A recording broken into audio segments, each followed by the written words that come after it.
Hi friends, அஸ்ஸலாமு அலைக்கும். Welcome to Tanziya kitchen. இன்றைக்கி நம்ம தன்சியா கிச்சனில் பாய் வீட்டு நெய் சோறு எப்படி செய்கிறதுன்னு பார்க்கலாம். அதுக்கு முன்னாடி நம்மளோட சேனலை சப்ஸ்கிரைப் பண்ணாதவங்க சப்ஸ்கிரைப் பண்ணிவிட்டு பக்கத்தில் உள்ள பெல் ஐகானை கிளிக் பண்ணி அதில் ஆளுங்கிற ஆப்ஷனை கொடுத்திங்கன்னா நம்ம போகிற ஒவ்வொரு வீடியோ நோட்டிஃபிகேஷனாக வரும். இப்போ வாங்க வீடியோக்குள்ளே போகலாம். நெய் சோறுக்கு தேவையான பொருட்கள் பார்த்துடலாம். 3 பல்லாரி வெங்காயத்தை கட் பண்ணி வச்சுருக்கோம். ஒரு பட்டை, 2 கிராம்பு, ஒரு ஏலக்காய் எடுத்துக்கோங்க. 2 டேபிள் ஸ்பூன் இஞ்சி பூண்டு பேஸ்ட்டு, 2 டேபிள் ஸ்பூன் தயிர், 4 டேபிள் ஸ்பூன் நெய் எடுத்துக்கோங்க.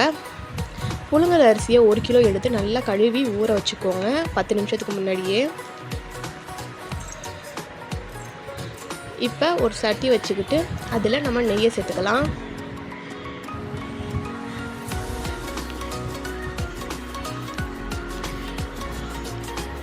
நெய்யை சேர்த்தாச்சு.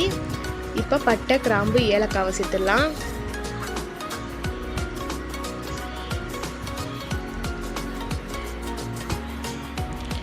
இப்போ அது பொரிஞ்ச பிறகு வெங்காயத்தை கொட்டிடலாம்.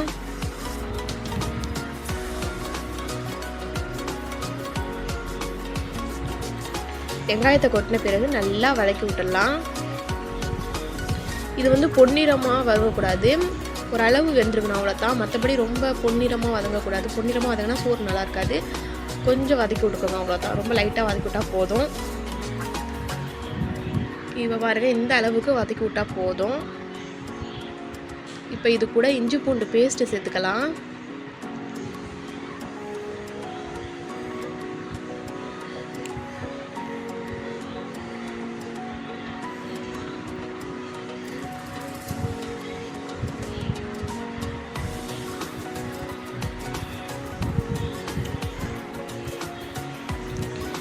அப்புறம் தயிர் சேர்த்துக்கலாம்.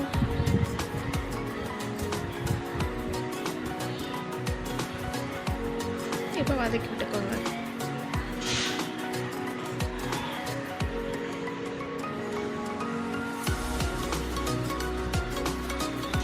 இப்போ வதக்கின பிறகு புதினா போட்டுக்கோங்க.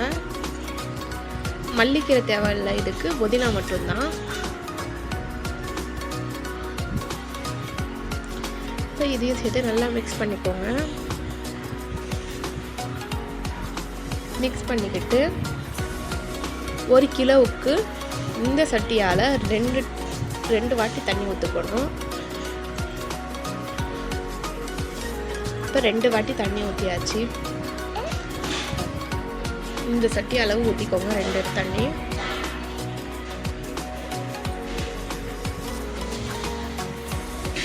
இப்போ தேவையான அளவு உப்பு சேர்த்துக்கோங்க.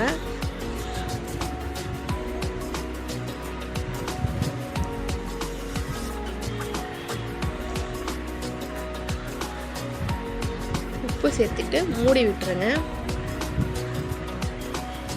நல்லா கொதிக்கட்டும். இப்போ திறந்து பார்த்தீங்கன்னா நல்லா கொதிச்சிருக்கும். இப்போ அரிசியை சேர்த்துடலாம். இப்போ கழுவி வச்சுருந்த அரிசியை தண்ணியை நல்லா வடிகட்டி விட்டு இப்போ அரிசியை சேர்த்துக்கோங்க.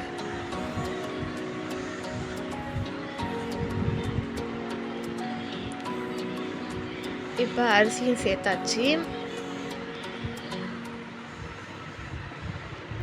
இப்போ மூடி வச்சுருங்க, நல்லா வேகட்டும்.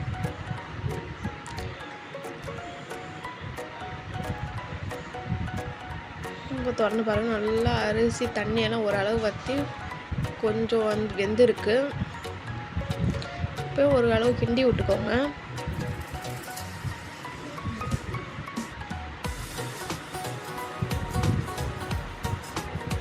கிண்டி விட்டு இப்படி சமப்படுத்தி விட்டு கொஞ்சம் தண்ணி இருக்கிறனால இன்னும் கொஞ்சம் வேகணும். சமப்படுத்தி விட்டு திரும்பி மூடி வச்சுருங்க.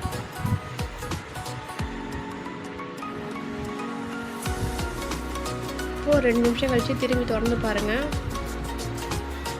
தண்ணி எல்லாம் நல்லா இதாகிடுச்சாண்டு.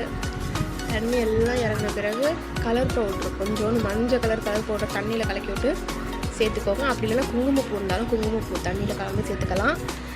நாங்கள் கலர் பவுடர் சேர்த்து, இது ஆப்ஷனல் தான், வேணும்னா சேர்த்துக்கோங்க, இல்லைன்னா வெள்ளையாகவே இருக்கட்டும் சோறு.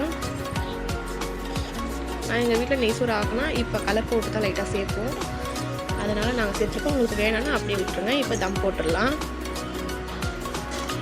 இப்போ தம் போட்டாச்சு. இப்போ ஓப்பன் பண்ணி விட்டு நல்லா கிண்டி பாருங்கள்.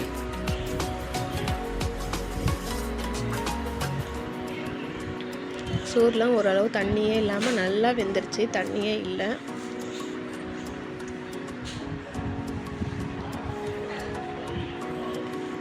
முடிஞ்ச அவ்வளோதான், ரெடி ஆகிடுச்சு. பாய் வீட்டு நெய் சோறு சூப்பராக ரெடி ஆகிடுச்சு. இந்த டிஷ்ஷை கண்டிப்பாக உங்கள் வீட்டில் நீங்களுமே ட்ரை பண்ணி பாருங்கள். மறக்காமல் நம்மளோட சேனலை சப்ஸ்கிரைப் பண்ணிவிட்டு பக்கத்தில் பெல் ஐக்கானையும் கிளிக் பண்ணுங்கள். அண்ட் லைக் பண்ணுங்கள், ஷேர் பண்ணுங்கள், கமெண்ட்ஸ் பண்ணுங்கள். தேங்க்ஸ் ஃபார் வாட்சிங். அஸ்ஸலாமு அலைக்கும்.